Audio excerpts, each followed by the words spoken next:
Minkejja li l-Uffiċċju tal-Avukat Ġenerali kellu ċans jikkorreġi l-att tal-akkuża fil-konfront ta' Father Godwin Sherry, l-iżball baqa' ma ġiex ikkorreġut.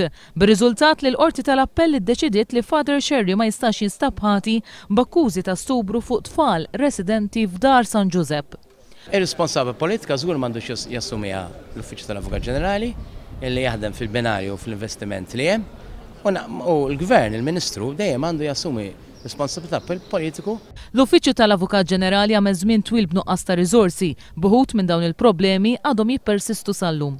Il-kellim laburista Jose Herrera għalli hemm 12 sentenza mill-Qorti ta' Strasburgu u numru ta' sentenzi oħrajn kostituzzjonali li għadhom ma ġewx implementati waqt li d-dritt tal-avukat għadu ma ġiex introdott b'mod komplut. Dawn in-nuqqasijiet juri l-bżonn ta' diskussjoni immedjata fil-Parlament fuq il-mozzjoni tal-Ġustizzja u l-Intern imresqa mill-Oppożizzjoni, jgħid il-kellim laburista Michael Falzon.